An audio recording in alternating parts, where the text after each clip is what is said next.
Au cœur de la mêlée, en direct sur Sud Radio, bien sûr, comme tous les lundis soirs, notre émission de débrief qui revient sur le week-end. Au sommaire ce soir, le Seven peut-il rêver de l'heure olympique? Retour sur la victoire de Madrid des Bleus. Florian Grill, Jérôme Daré, Jean-Pascal Barac seront nos invités. Le top 14, retour sur la soirée, plein de suspense au stadium entre Toulouse et La Rochelle. On y reviendra avec le gagnant du jeu Sud Radio. Et puis, Vannes est à un match du top 14. Nous en parlerons aux alentours de 20h45 avec Yoann Huget, avec Philippe Spanghero, bien sûr, nos consultants. Et vous, au 0826 300 300, vous êtes bien sûr les bienvenus au standard de Sud Radio. Sud Radio, au cœur de la mêlée. Bonsoir à tous, bonsoir Yoann et bonsoir Philippe. Salut François, bonsoir à tous. J'aime quand vous êtes avec moi en studio. Voilà, on est ensemble bien sûr, avec également Quentin qui est là, Quentin Cabanis. Et avec toi Quentin, on va débuter avec les infos et surtout les grands enseignements du week-end à retenir. Exactement, la grosse info du week-end, c'est évidemment le sacre de l'équipe de France de rugby à 7 dans le tournoi final de la saison à Madrid. Hier, avec un succès face à l'Argentine 19-5, on peut dire que l'équipe de France de rugby à 7 est championne du monde. Antoine Dupont, lui, a été sacré rookie de l'année de la saison de rugby à 7 et les filles ont pris la médaille d'argent après avoir perdu en finale contre l'Australie. Dans le reste de l'actualité rugby, on peut noter qu'Oyonnax est officiellement relégué en Pro D2, que Montauban sera également en Pro D2 la saison prochaine après avoir battu en barrage Narbonne. Le MHR jouera, lui, un barrage contre le perdant de la finale de la Pro D2 qui opposera Vannes à Grenoble. Ce sera samedi à Toulouse et ce sera évidemment sur Sud Radio, la radio du rugby. Toulouse qui est d'ailleurs assuré de terminer leader du championnat de top 14. Le RCT rejoint l'UBB, le Stade Français et Toulouse dans la liste des clubs certains de voir les phases finales. Et puis Castres et Perpignan peuvent encore espérer arracher une place dans le top 6, alors que pour Pau et Clermont, c'est terminé. Pas d'espoir de qualification pour ces deux clubs françois. Merci Quentin, c'est tout bien sûr si on a été pris par la journée. Voilà pour toutes les infos qu'il fallait retenir. Yoann Huget, Philippe Spanghero, quand même, on a vécu un week-end assez historique, notamment grâce à Antoine Dupont et tous les joueurs de l'équipe de France à 7 qui ont réussi un exploit sans précédent, Yoann. Ouais, c'était incroyable, leur faculté à être solidaire dans les moments importants, comme face à la Grande-Bretagne où malgré, on parle de l'exploit d'Antoine pour aller chercher les prolongations, mais derrière ils ont fait preuve d'une solidarité en défense et Nelson Épée qui est venu achever tout ça. Voilà, un ailier toulousain supersonique, voilà, mais c'est vrai qu'il y a de la ressource dans cette équipe et on se prend à rêver quand même. Je disais dans le titre de l'or olympique, mais l'exploit c'est quand même, il y avait les 8 meilleures équipes de la saison qui étaient réunies à Madrid tout le week-end, hein, Philippe. Oui, ça va renforcer l'attente qu'on peut avoir pour nos Bleus aux Jeux Olympiques qui arrivent, parce que c'est vrai que là c'était un test grandeur nature. C'est assez incroyable ce qui a été réalisé et puis l'évolution de cette équipe. Alors j'ai envie de dire, c'est même un peu dommage parce que Antoine Dupont cristallise un peu toutes les attentions, mais la progression de cette équipe, au-delà de l'apport d'Antoine Dupont sur lequel on reviendra tout à l'heure, le travail réalisé, c'est quand même exceptionnel en termes de montée en puissance et ils seront prêts pour les Jeux. On a maintenant la certitude. Après, il cristallise, mais le seul tournoi où il fait pas, il se qualifie pas. Oui, mais c'est donc, pour ça que je dis que le problème, c'est qu'on ne parle pas que du joueur, c'est tout ce qu'il apporte autour. Tu vois, oui, mais il y a une dimension psychologique, on en parlait Exactement. Avant, qui est indéniable. On y reviendra, je pense, peut-être avec Jérôme Daré, mais c'est vrai qu'on sent qu'il y a un supplément d'âme dans cette équipe quand il est là et même dans les comportements des adversaires quand il est sur le terrain. On en parlait avec François tout à l'heure, il y a quelques moments clés dans le tournoi de Madrid qui montrent qu'à lui tout seul, il change un peu la donne dans la dimension psychologique. Ouais, les autres joueurs se mettent à jouer peut-être à 120% pour lui ou grâce à lui, on ne sait pas trop. Ouais, et il est ciblé, on y reviendra. Vous pouvez bien sûr nous appeler au 0826 300 300, le standard de Sud Radio. Vous êtes les bienvenus dans Au cœur de la mêlée. Et on accueille le président de la Fédération française de rugby, Florian Grill, qui est avec nous. Bonsoir, président. Bonsoir. Merci d'être avec nous. Comment vous avez vécu ce week-end historique? Il est historique ce week-end pour les Bleus. D'abord, il y avait les Bleus et les Bleus avec un E qui étaient en finale. C'est ça, c'est juste impressionnant. En plus, ça a été massivement suivi à la radio, à la télévision. Tout le monde en a énormément parlé. Ça lance magnifiquement la page olympique qui s'ouvre. Et ça fait du bien au rugby. Ouais, c'est clair que c'est historique. Oui, on avait un petit peu peur après le premier match contre les Argentins. Voilà, une entrée un peu dans le tournoi un peu difficile. Et puis cette équipe a su réagir. C'est ça le supplément d'âme dont parlait Philippe, Florian.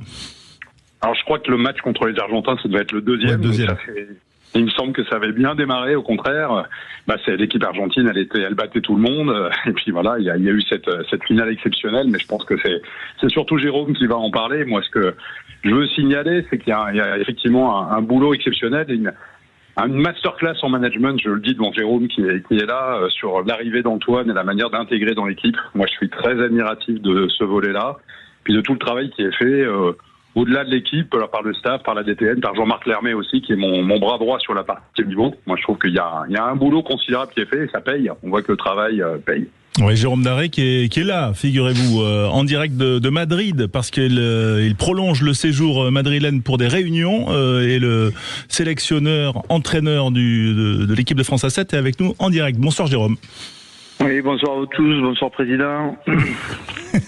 Bon, et voilà. Le président dressait quelques lauriers là quand même sur le management. Voilà, qu'est-ce que tu en dis, Jérôme? C'est vrai, c'est aussi ton succès. Ouais, on verra l'arrivée. Bon, déjà, on essaie de comprendre ce qui se passe pour nous parce que c'est assez unique ce qui vient de se produire, gagner pour la première fois dans l'histoire de l'équipe de France le championnat mondial, quoi. C'est assez incroyable. Donc on va capitaliser là-dessus et on va bien analyser, oui, les stratégies de management, de construction de la performance, d'association des joueurs, l'autonomie, la responsabilisation qu'ils ont aussi dans la construction de ce qu'ils veulent faire, hein, c'est-à-dire aller chercher des médailles.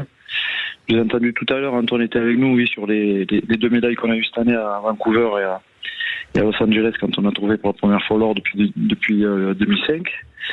Mais derrière, dans la foulée, l'équipe a quand même fait une médaille d'argent à Hong Kong. C'était la 4e consécutive en 4 sorties à Hong Kong.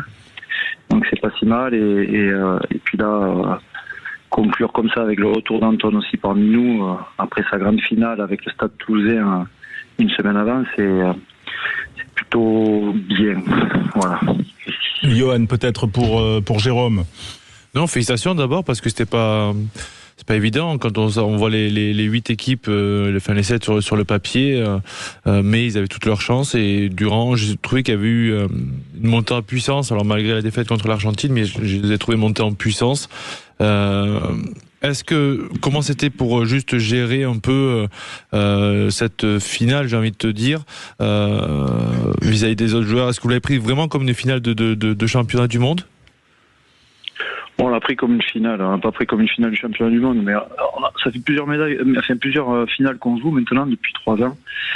On commence à avoir un peu l'habitude de ce moment-là. On sait ce qu'il faut pas faire pour ne pas les gagner, c'est-à-dire on sait comment faire pour les perdre surtout, on savait faire ça, et puis on avait réussi quand même à gagner à Los Angeles, c'était bénéfique, et puis on avait l'apport d'Antoine quand même qui venait de gagner la Champions Cup et qui amène pas mal de sérénité à cette équipe-là, donc il amène cette énergie positive, ce petit plus qui nous aide aussi, même si on travaille beaucoup sur la construction du leadership et des connexions entre les joueurs. Voilà. Après, je trouve que vous ne l'avez pas fait rentrer énormément. Enfin, il a joué par... je sais pas, il a été moins utilisé qu'à Los Angeles, non, par exemple? Oui, bien sûr, bien évidemment, mais c'est pas pour... comment dire, c'est surtout pour gagner qu'on a géré ça comme ça, ou qu'on a stratégisé un peu cette carte-là. C'est un jeu d'échecs. Il faut être dans la complémentarité des joueurs qu'on pose sur le terrain. On a eu un petit handicap après le premier match, puisqu'on a très bien commencé contre l'Australie. Le président a très bien dit. On fait un match complet où il joue pas du tout. On lui a donné un jour de plus de récupération par rapport à l'investissement et la performance qu'il avait réalisée une semaine plus tôt. C'est très important. L'énergie est capitale pour aller chercher le 4e et 5e match, notamment. Dans un top 8 qui est très relevé, et ensuite c'est cette blessure de Esteban Capilla qui nous a un petit peu impacté aussi, même si on a travaillé sur les polyvalences, et où il fallait être plutôt très habile dans les complémentarités, les associations de joueurs. Alors quand je dis ça, c'est les joueurs aériens, les joueurs capables de taper au poteau, les joueurs capables de taper les coups d'envoi, et surtout ceux qui sont capables aussi de mettre des bons plaquages et des contre-rucks. Donc c'est cet équilibre-là qu'on essaie de chercher en permanence, et Antoine, entrant en deuxième partie de match, nous permettait de le mettre avec une barre d'énergie super élevée face à des joueurs un peu plus fatigués en face, et d'amener un supplément de confiance sur la deuxième partie de match. Ouais, ça paraît simple quand Jérôme Daré, l'entraîneur de l'équipe de France A7, nous l'explique. Président Florian Grill, quand même, il y a eu on en parlait aussi, le beau tournoi des féminines. Il faut leur rendre un coup de chapeau parce que c'est une valeur sûre aussi pour la fédération. Oui, c'est très important. En plus, la pratique féminine est en train d'exploser en France. On est sur des taux de croissance du nombre de licenciés supérieurs à 20%. Donc c'est considérable. Il faut que nous on accompagne ça d'amélioration des installations, parce qu'il y a encore trop de filles qui se changent dans les vestiaires arbitre ou dans les bus ou dans les voitures. Donc voilà, il faut que les installations suivent. Mais quel coup de projecteur sur la pratique féminine, et puis coup de chapeau aussi à ces équipes. Voilà, une médaille d'argent à ce qu'on peut appeler les championnats du monde de rugby à 7. C'est peut-être pas ce qu'attendait l'équipe, parce que je pense que David et tout son staff avaient envie d'une première victoire avant les JO. Mais quand même, on peut saluer ce point-là, et puis on les attend aux Jeux Olympiques. On verra la suite. On mettra pas de pression. Nous, la pression viendra naturellement du public. Mais quel coup de projecteur formidable. Philippe Sanguero. Moi, je rebondis. Bon, bien sûr, le coup de projecteur, il est formidable pour les garçons, pour les filles, donc pour la discipline forcément. Alors, j'ai deux questions. J'en ai une sportive pour Jérôme et une un peu plus économique ou structurante pour Florian. Donc, tu veux que je commence par laquelle, Françoise? Non, mais c'est toi. Vas-y, fais-toi plaisir. Alors, Jérôme, d'abord, d'un point de vue sportif, j'imagine qu'il y avait une feuille de route établie avec une montée en puissance jusqu'au jeu. Bon, on l'a dit, il y a eu Los Angeles, mais il y a une perf aussi à Hong Kong, et puis là, il y a ce titre. Est-ce que ça change votre statut, ou est-ce qu'il n'y avait pas besoin de ce titre à Madrid pour que vous fassiez figure de prétendant au titre aux Jeux Olympiques? Est-ce que ce titre, il rajoute une forme de pression dans le staff et sur les épaules des joueurs ou pas? Non, mais c'est ce que nous cherchions un peu, c'est-à-dire qu'on voulait trouver l'or sur la saison régulière, on l'a trouvé à Los Angeles, donc ça nous a mis dans la roue. On y était déjà un peu l'année dernière, puisqu'on avait fini 4e de la saison régulière, avec 4 médailles et 6 demi-finales jouées. Mais voilà, on voulait confirmer un petit peu ça en montrant à nos adversaires qu'on pouvait trouver l'or, glaner l'or. Ça, c'était très important. Et derrière, on avait Madrid en ligne de mire. Pourquoi? Parce qu'on savait qu'on allait jouer les 8 meilleures équipes de la saison, qui allaient se renforcer. L'Irlande s'est renforcée avec Keenan, les Fidji s'est renforcée avec le retour de Tuwai. Enfin voilà, tout le monde a gonflé un petit peu son potentiel, et c'était important pour nous d'envoyer un signal fort à Madrid, et avec la mission de gagner ce tournoi. Donc ça nous a bien souri. Voilà, ça n'a pas été simple sur le deuxième jour. Chaque jour est une nouvelle histoire à 7. C'est comme ça, quand vous allez vous baigner à l'océan et que vous pensez que tout est calme, vous pouvez faire ramasser par une lame de fond. Là, c'est la même chose. Donc on a bien passé à cette étape-là, et le lendemain, le troisième jour, nous a permis d'envoyer ce signal fort à nos adversaires en battant quand même les doubles champions olympiques. C'était important puisqu'ils sont en train de revenir fort là. Et puis surtout en battant l'Argentine, qui est une équipe qui est dominante depuis 2 saisons quand même sur le série. Ouais, qui était la numéro 1, qui avait remporté 32 matchs sur 39 dans leur saison, les Argentins. La deuxième question, elle était économique, plus pour Florian Gray. Économique, structurante pour la fédération, parce que c'est vrai que le 7 est un spectacle assez magnifique, et puis beaucoup plus facile à lire que le 15. Donc on l'a vu, World Rugby a ciblé ça comme un axe de développement fort de la pratique. Quelle est ta vision, Florian, au niveau français de la structuration de cette discipline? Parce que un gamin qui voit l'exploit des Bleus à Madrid et qui se dit je vais aller faire du 7, c'est compliqué, il n'y a pas de club de 7, il n'y a pas forcément beaucoup de compétition. Comment on arrive à faire fructifier la performance sportive pour aider à la structuration de la discipline au niveau français? C'est une très bonne question, ça ne m'étonne pas. Effectivement, le 7, il existe au niveau international, il existe avec nos équipes de France, et il existe, à part quelques associations, finalement très peu dans nos clubs. Et donc moi, ce que j'ai demandé dès le début, dès le lendemain de mon élection, sachant qu'il y avait les Jeux Olympiques et Paralympiques qui allaient mettre un gros coup de projecteur sur le rugby, c'est que pour toutes les catégories cadets, cadettes et juniors, donc les moins de 19 ans pour les garçons et moins de 18 pour les filles, c'est qu'il y ait systématiquement 2 à 3 dates dans toutes les ligues régionales, 2 à 3 dates de 7 en début de saison et 2 à 3 dates de 7 en fin de saison, de manière à ce que la pratique à 15 soit encadrée par des pratiques à 7, des tournois à 7 qui soient organisés partout, de façon à ce que juste avant l'été et à la rentrée après les Jeux Olympiques, les jeunes qui voudront faire du rugby à 7 puissent trouver la pratique au sein des clubs, et qu'effectivement on leur dise pas oui, il y a bien quelques tournois en fin de saison, donc toutes les catégories cadets, cadettes et juniors feront du rugby à 7 en début et en fin de saison. Et puis c'est que ça contribue au développement des joueurs, parce que le 7 est intéressant aussi pour le développement de la pratique à 15. Les deux sont complémentaires, il y a beaucoup de nations qui le pratiquent depuis longtemps, il faut qu'on le fasse nous aussi. Et à l'échelle des équipes nationales, est-ce que c'est, et là c'est une question vraiment de béotien, mais est-ce que c'est une part budgétaire comparable à celle du 15? Comment est-ce que ça va être en progression? Comment vous le voyez, Président? On mise sur le fait qu'il y aura un après et un avant Jeux Olympiques, parce que pour le dire assez crûment, aujourd'hui, le rugby à 7, c'est un vrai centre de coût pour la fédération. Il n'y a pas véritablement, ni de la part de World Rugby, ni de la part des Jeux Olympiques, un vrai centre de vrais revenus rattachés à la pratique à 7. En l'occurrence, on est vraiment dans une pratique en investissement. Je pense qu'elle est très intéressante pour le développement du rugby dans le monde, parce que c'est plus facile pour des pays émergents de se développer sur le rugby à 7 que d'aller directement sur une pratique à 15, qui est plus lourde en investissement, qui est plus longue aussi, alors qu'on voit des pays qui sont peut-être pas dans les 6 nations ou dans les 4 nations qui peuvent émerger sur la pratique à 7. Et donc de ce point de vue-là, du point de vue de la mondialisation du rugby, parce que la vérité c'est qu'on n'est pas vraiment un sport mondial, hein. On est très concentré avec une dizaine de nations.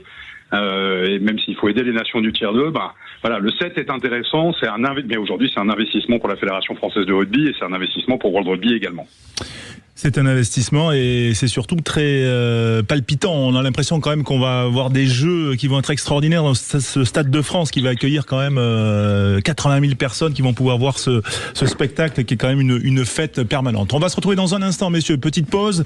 On revient pour revenir toujours sur ce week-end madrilène des Français et des Françaises à 7. Jean-Pascal Baraque viendra autour de la table également avec Florian Grill et Jérôme Daré. Merci d'être avec nous pour parler de rugby à 7 sur Sud Radio et de rugby au cœur de la mêlée.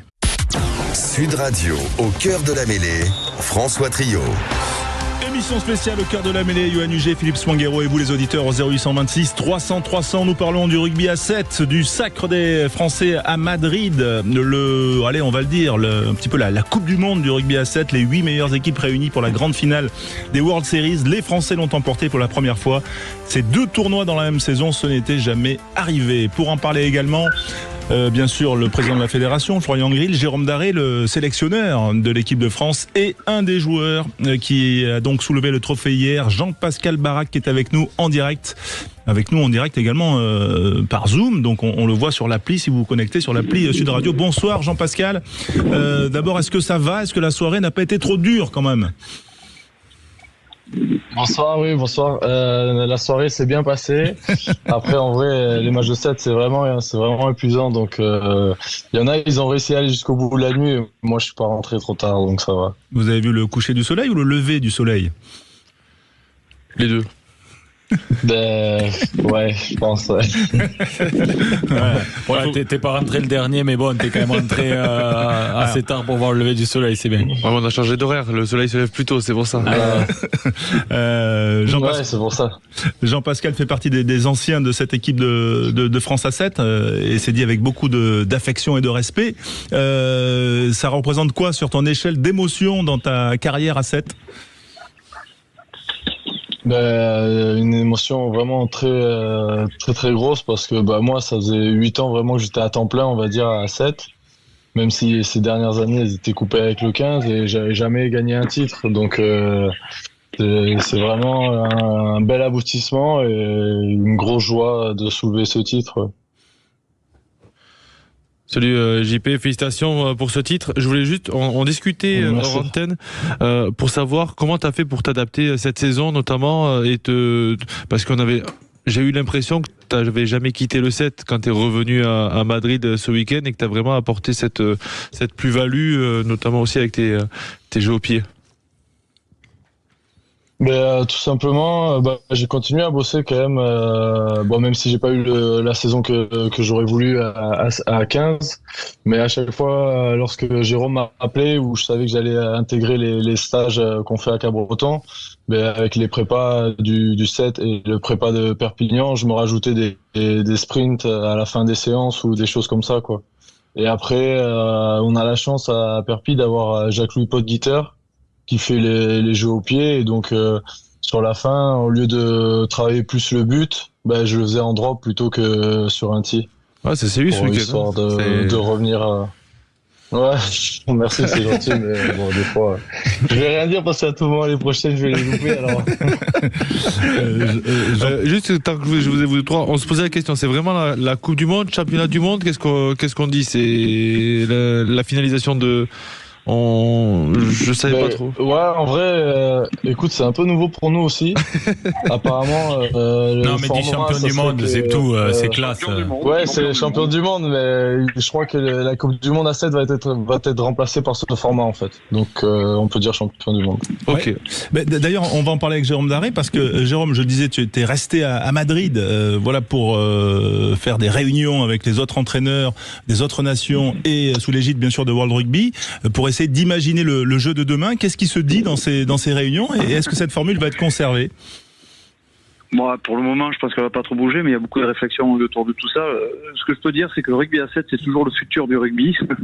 C'est toujours un peu précurseur, pionnier, voilà, punchy, frais. Ça amène des choses un petit peu nouvelles, qui s'adaptent après ou pas dans le rugby à 15, bien évidemment.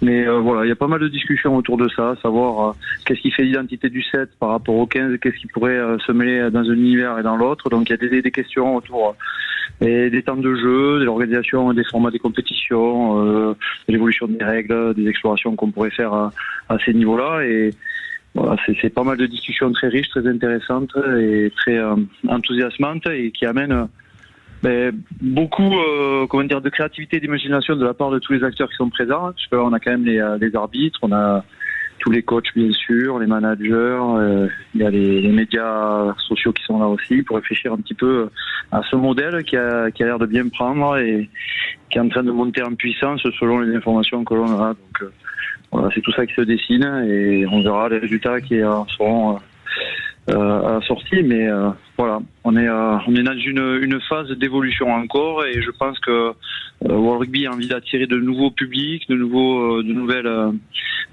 expériences spectateurs et qui engendreront forcément de nouvelles expériences incroyables, joueurs, coachs et forcément dirigeants. Donc ça va être une belle aventure qui va se dessiner pour le rugby à 7 après les Jeux Olympiques notamment. Philippe Songuero.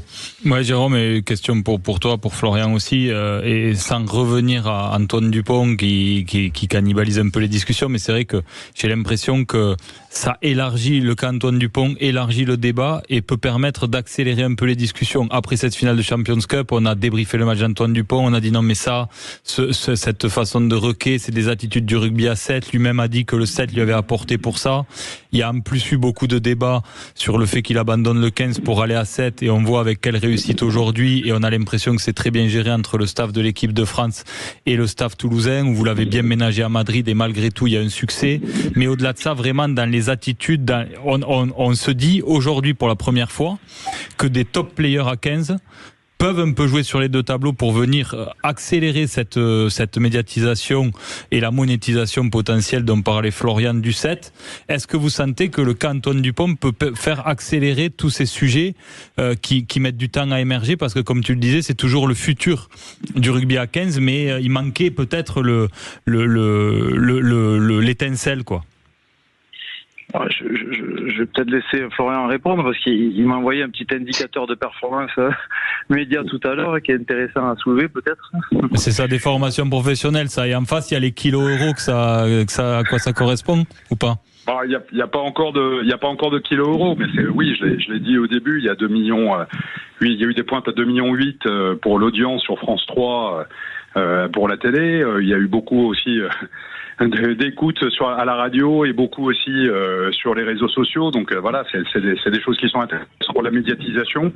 Bon, moi je souris un peu parce qu'à l'époque effectivement il y a des gens qui ont dit mais comment est-ce que ça se fait que vous avez autorisé Antoine à faire du rugby à 7? Il aurait dû faire le tournoi Destination. On voit bien que du point de vue de la régénération qui est un vrai sujet pour l'ensemble des joueurs à 15, ça a fait du bien à Antoine. On voit bien aussi l'apport que ça peut représenter médiatiquement parlant, sportivement parlant. Je crois que Antoine est rentré intelligemment dans l'équipe et que Jérôme l'a fait rentrer intelligemment dans l'équipe parce qu'il faut quand même jamais oublier qu'il y avait une équipe de France à 7 qui était déjà performante. Et donc c'est pour ça que je parle en toute amitié de masterclass management de la part de Jérôme, de Jean-Marc Lermet aussi qui ont piloté ça ensemble. Voilà, moi je pense que l'avenir du 7 il est intéressant parce que on s'aperçoit que dans la progression des joueurs, ça peut apporter un vrai plus, tant pour le 15 que pour le 7. Du point de vue de la régénération, ça peut apporter aussi un vrai plus. Et là, on voit que la régénération mentale a pas été inutile dans une période post-Coupe du Monde, post-Coupe du Monde. Donc voilà, il y a plein d'enseignements à tirer. Je suis ravi que Jérôme participe à ces réunions internationales parce qu'on en a besoin. Parce que la France, pendant longtemps, était un peu trop à l'écart des discussions internationales. Maintenant, on a décidé clairement de s'investir parce qu'il faut pas que, on veut être sur le fauteuil passager. On veut pas être sur le fauteuil passager, on veut être sur le fauteuil du conducteur et mener un peu ces discussions. La France est une nation majeure et doit assumer ce rôle. Elle assume ce rôle effectivement sur le terrain. On l'a vu, on va bien sûr continuer d'en parler dans un instant. Jean-Pascal, je t'invite peut-être à rester avec nous après la pause parce qu'on doit tourner une petite page, peut-être le petit mot de la fin avec Jérôme qu'on va libérer parce que il y a encore des slides à préparer pour Shape of the Game pour Jérôme Daré demain, la suite des réunions. La sélection juste de ton équipe, de ton squad, Jérôme, pour les Jeux Olympiques, c'est quand la liste? Là, on a encore une phase de montée en puissance avec Christophe Reit. On est en train d'y travailler jusqu'au 5 juillet. On va faire monter tout le monde en puissance. Encore, on a à peu près utilisé 21 joueurs là, sur la saison régulière, sur les 30 qui étaient identifiés. Et derrière, on réduira au mois de juillet, mais pourtant vers les 12 plus 2 dont on aura besoin pour aller faire, je le souhaite, une belle performance Paris 2024. Merci Jean-Pascal Baraki, on peut lui dire entre nous là, c'est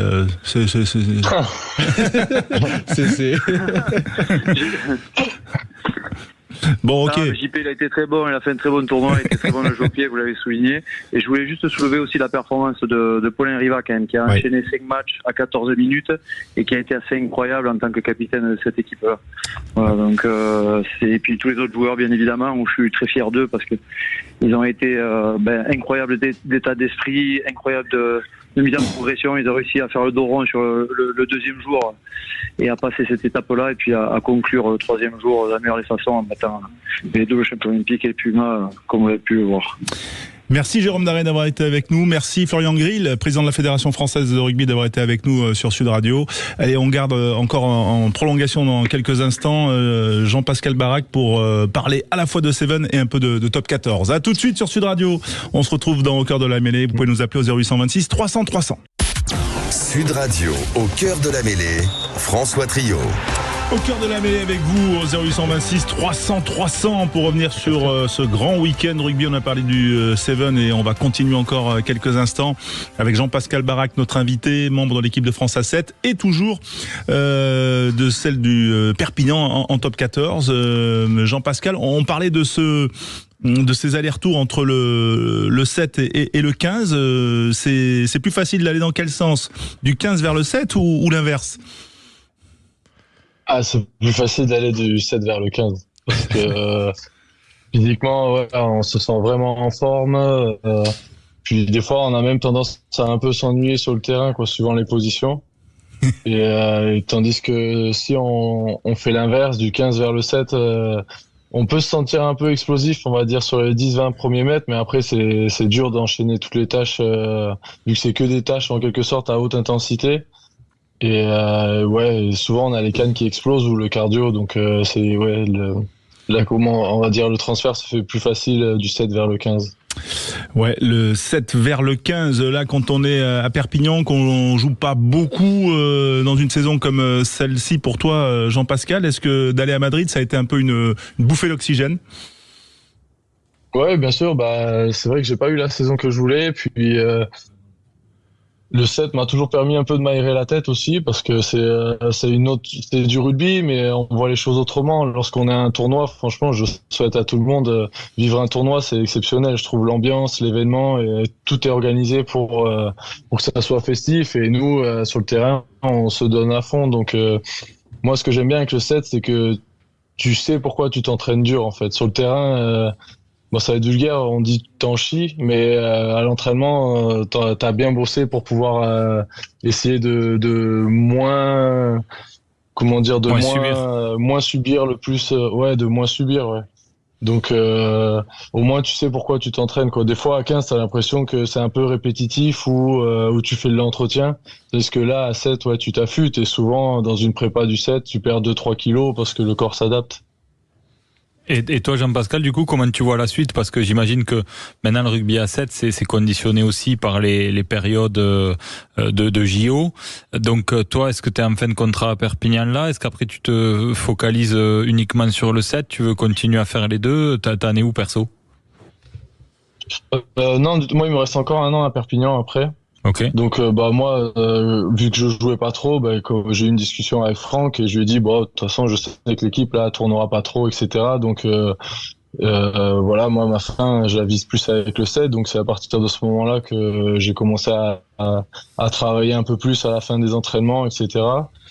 Et après non, je continuerai à 15 parce que aussi j'ai la vie de famille aussi, donc voilà, je pense que si j'ai la chance de participer au JO, après ça, j'arrêterai le 7. Ouais, tu attends le 5 juillet avec impatience. Maintenant aussi. Ah ouais. Ouais, exactement. Ouais. Johan, pour Jean-Pascal. Non, mais déjà, il sait ce qu'il veut, il sait où il va.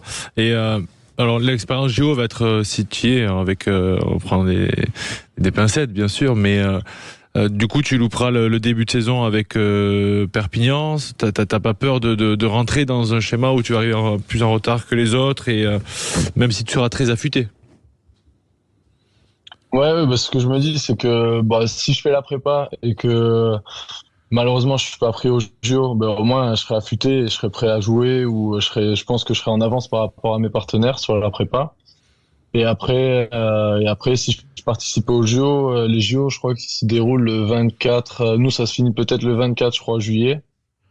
Et je me dis que peut-être que je prendrai 1 semaine ou 2 semaines de vacances, et je pense que je serai pile poil pour la reprise du top 14. Après, il faudra que j'intègre le schéma de jeu, mais qui risque de ressembler à celui de cette année.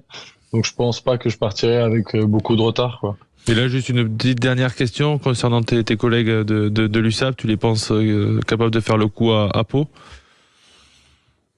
Ouais, quand on voit le match qu'ils ont fait contre Bordeaux ce week-end encore, donc l'équipe elle performe, et puis en plus elle performe par le jeu, donc c'est ça qui est beau.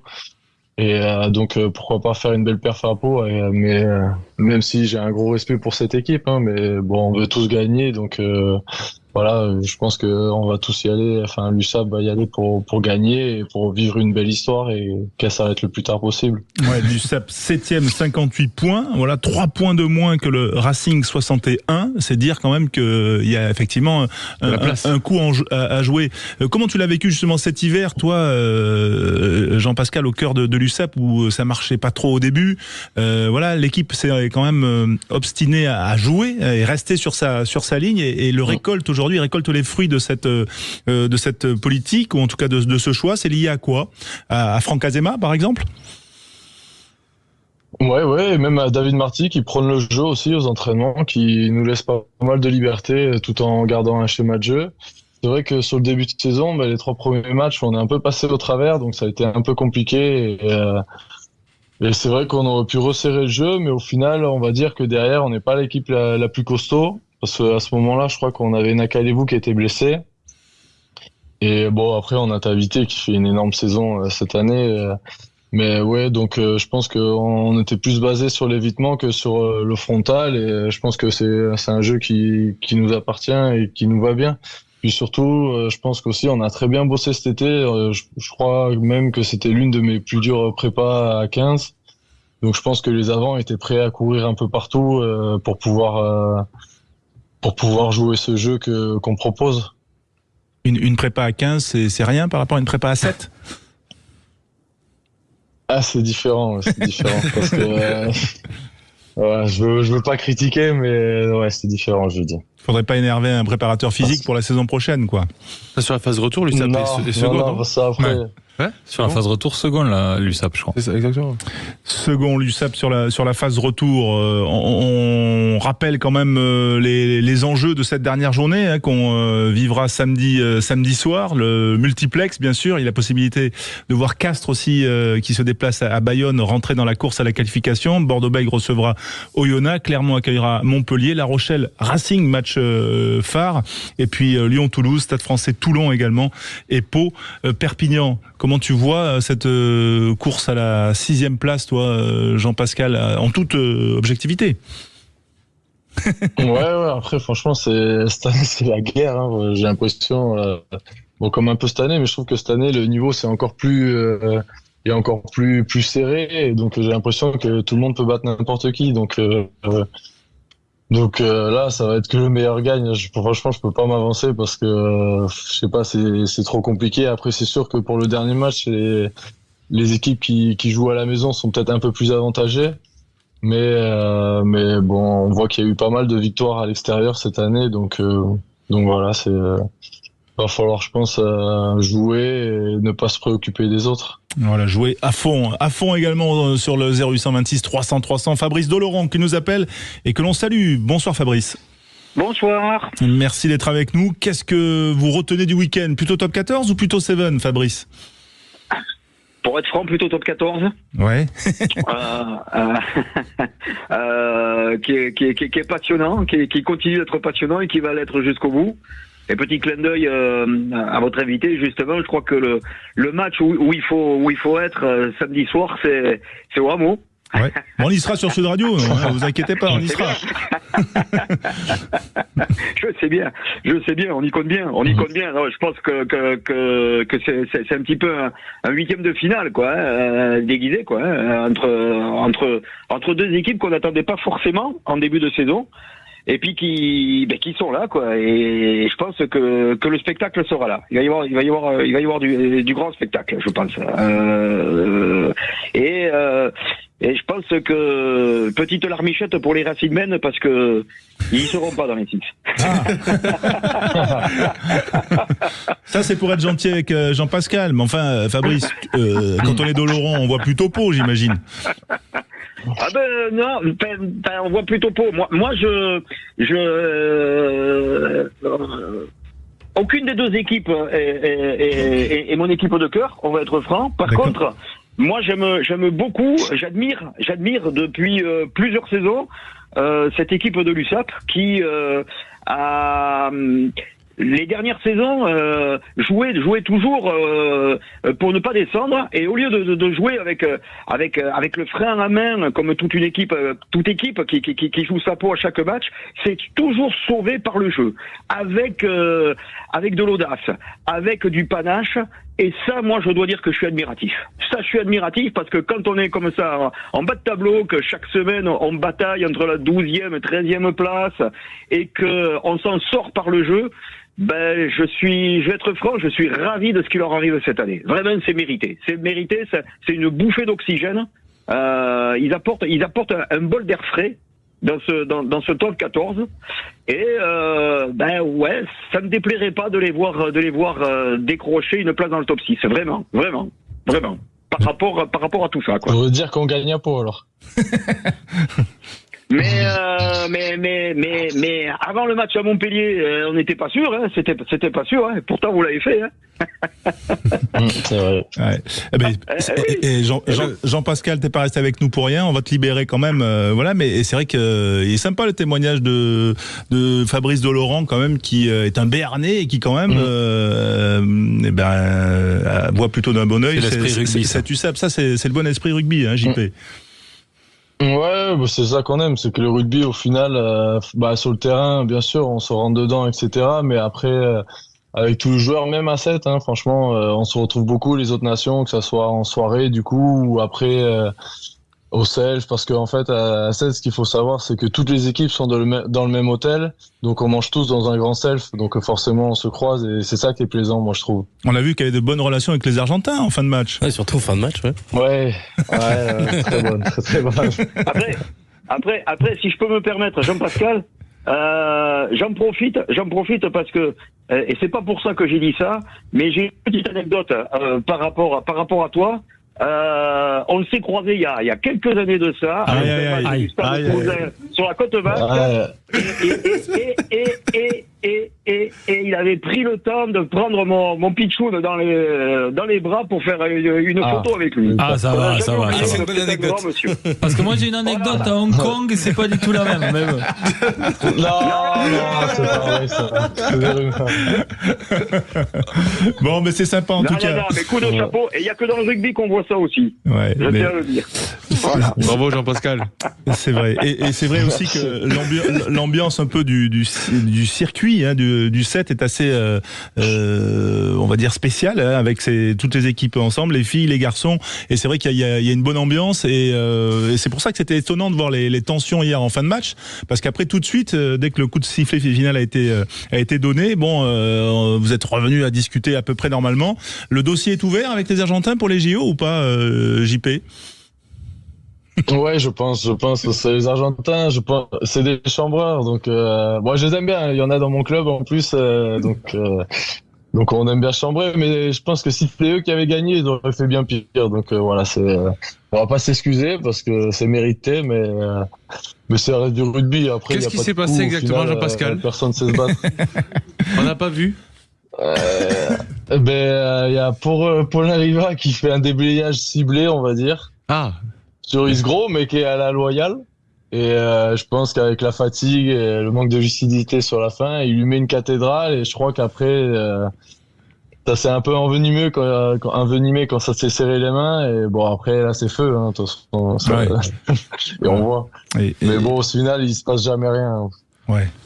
C'est vrai. Est-ce que la charge de Paulin Rival était liée aussi pas des grands combattants. Elle était liée aussi à la percussion de Gonzalez sur Dupont, qui avait été un peu limite, juste sur le temps de jeu précédent. Ouais. Après, je pense que Paulin est coquin, à savoir, aux entraînements et tout. Et il avait repéré que c'était Isgros, donc qui est un de leurs bons joueurs, mais aussi si on peut lui faire mal, bah, tant mieux. Donc c'est pour ça, on le voit. En plus, il vient de l'extérieur se placer dans l'axe du ruck pour aller lui péter dedans, mais il le fait à la régulière par contre. C'est le crémère du set, c'est celui que tu sais faire dégoupiller facilement. Qui, Paulin ou... Non, l'Argentin. Non. Ouais, les Argentins, ouais, ils peuvent vite craquer, quoi. Mais ils le font dans les deux sens, donc c'est pour ça. Ouais, ils ont fait quand même, c'est mérité, on va dire. Ils ont fait un super tournoi, les Argentins. Par contre, ils sont très bons, c'est des bons joueurs. Hein, impressionnant, et surtout Isgros, vraiment drôle de joueur et puis costaud, hein, massif. JP, on va te... Ouais, il a participé à la Coupe du Monde d'ailleurs. Ouais, tout à fait. Avec l'Argentine. Ouais. On pourrait peut-être le voir en France d'ailleurs, c'est un peu ce qui se dit. Ouais, je sais pas, franchement, mais oui, c'est un bon joueur, hein. Des qualités athlétiques, même en l'air, il a un gros jump par rapport à son gabarit. Ce genre de joueur, il joue quoi? Troisième ligne? Il joue ailier. Ailier centre. Ah oui. Ouais, qui reste à 7, non? C'est bien fou, tu joues plus. Bon, JP, on va te libérer bien sûr, te remercier quand même pour avoir fait des prolongations avec nous. Merci beaucoup. Et bon repos quand même après cette belle victoire à Madrid et bonne reprise d'entraînement. Mais c'est facile avec les 15istes, voilà, on l'a compris à Perpignan avant ce match à Pau. Merci Jean-Pascal Baraque et à très bientôt sur l'antenne de Sud Radio. Fabrice, sympa d'avoir été avec nous, bien sûr, toujours au 0826 300 300, toujours un plaisir. Donc maintenant que Jean-Pascal est parti, plutôt Pau ou plutôt Perpignan?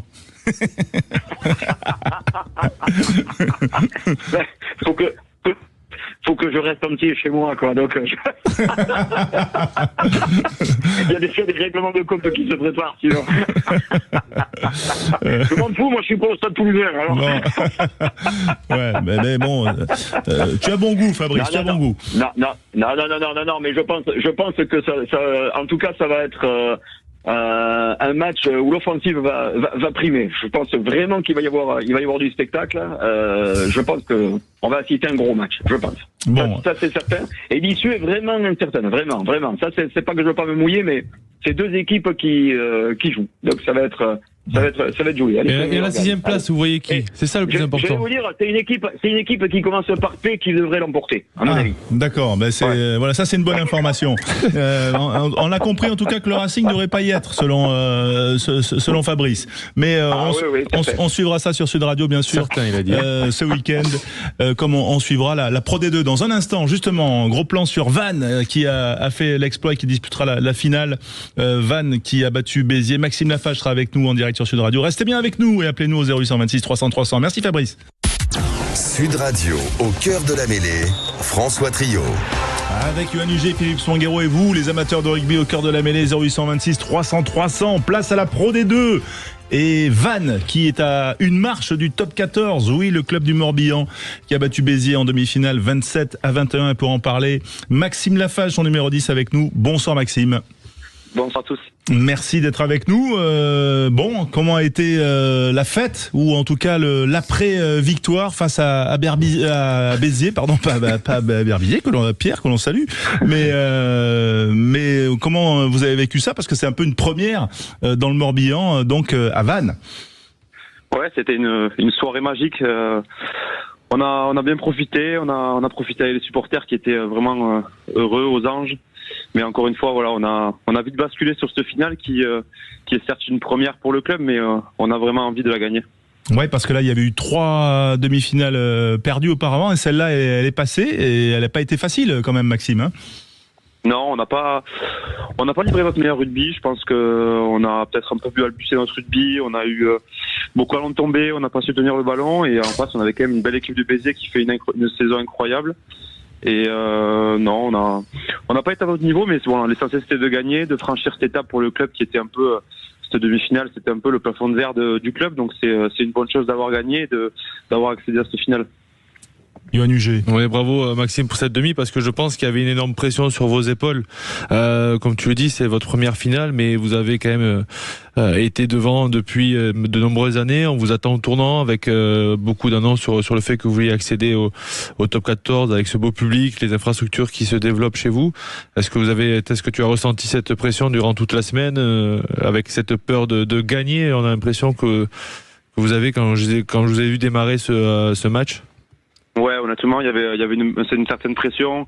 Il y avait aussi cette pression supplémentaire de la demi-finale contre Biarritz, perdue il y a 2 ou 3 ans, qui avait perdu la dernière action. Donc on sentait de la part un peu du staff, un peu des anciens joueurs, un peu de stress, un peu de pression. Mais je pense que c'est ça qui nous a pas permis de mettre notre rugby en place.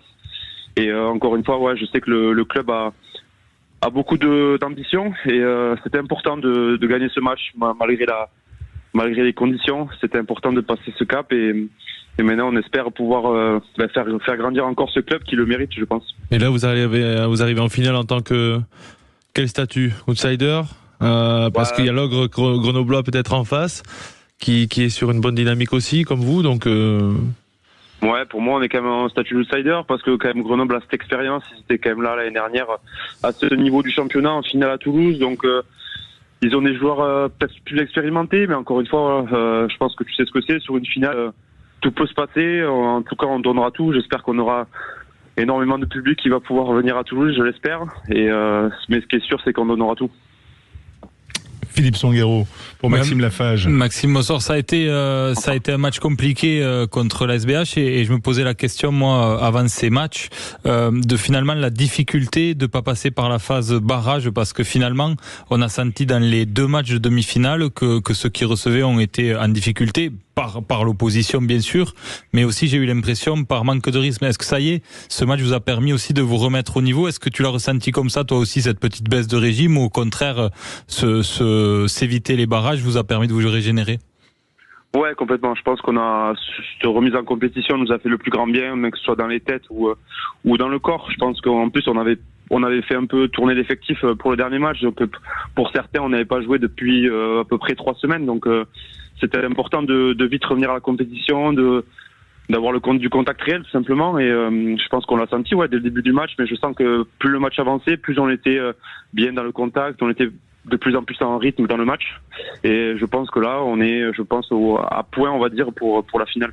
Maxime Lafage, quand on est rugbyman professionnel à Vannes, on sort de chez soi et on vous parle de rugby, ou on vous parle de la météo où il fait beau plusieurs fois par jour?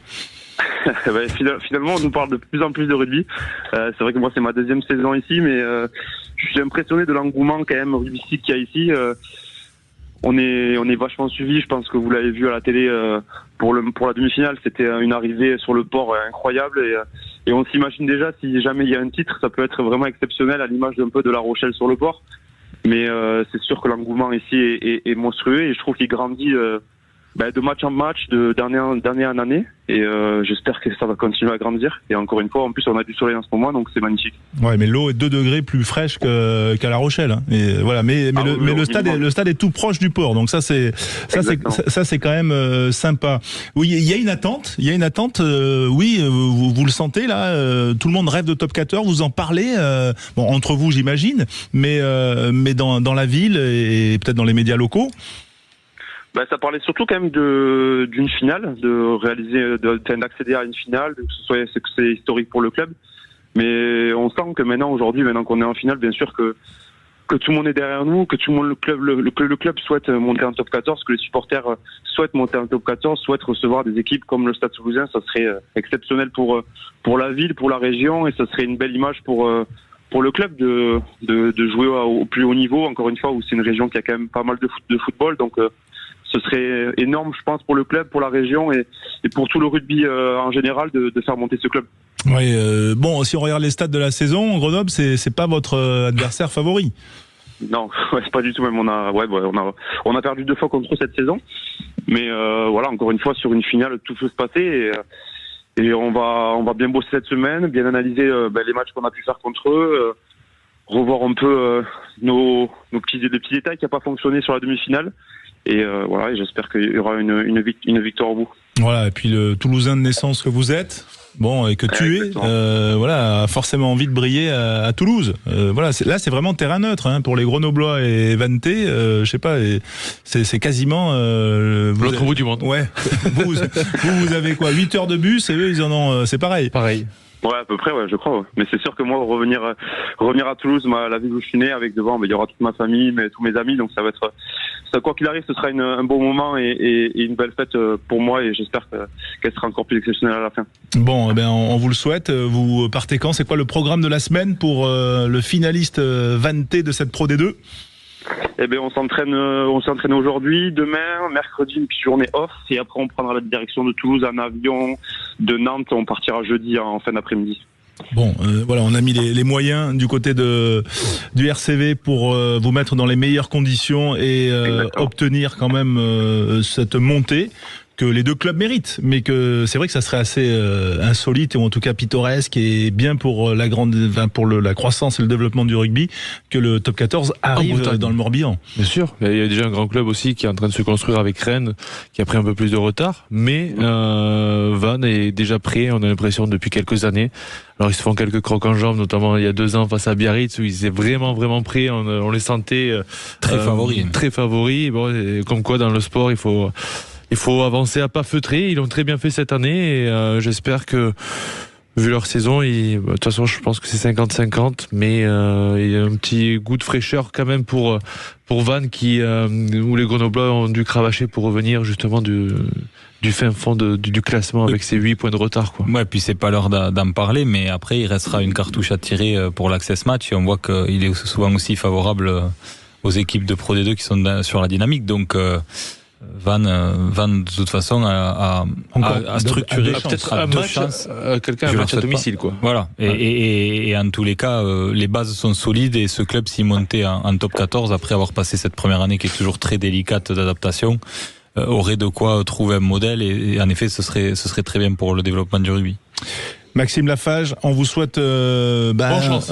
Bonne chance pour cette finale que l'on suivra bien sûr sur Sud Radio ce week-end, bien évidemment, puisque on va la vivre en direct. Ce sera samedi 17h30. On va la vivre à Toulouse. Voilà, excellente soirée. Merci Maxime et à très vite sur Sud Radio, bien sûr la radio du rugby. Merci. Au cœur de la mêlée qui s'achève. Bien sûr, on vous remercie les auditeurs de nous avoir écoutés et de nous avoir appelés au 0826 300 300. On vous remercie, mon petit Johan. Merci à vous. On se retrouve bientôt. Vous misez sur qui, vous, sur le top 6 ? Parce que Fabrice Delaurent nous a donné son choix, mais Johan ? Moi, je crois que ça n'a pas bougé. Ah bon ? Oh, ça reste ainsi. Mais il y a La Rochelle qui affronte le Racing. Oui, et donc ? À un moment, Pau... Dans les 6 premiers, vous m'avez dit. Ouais, sur les 6 premiers. La place de 6e, elle est en jeu quand même. La place de 6e, oui. Elle peut se jouer... Moi, je l'ai dit depuis le début, je vois Pau y rentrer. D'accord. Non, c'est pas possible. Je crois que Pau c'est fini. C'est fini. Bon, ok, alors Pau n'y rentrera pas. Allez, ce sera le mot de la fin. On va prendre les calculettes, mais je l'avais pas non plus, Philippe. Donc voilà, mais c'est vrai que bon, on verra. En tout cas, ce La Rochelle Racing vaudra son pesant d'or samedi soir sur Sud Radio au cœur de la mêlée. Excellente soirée, les clés d'une vie, Jacques Pessy. Merci. À samedi.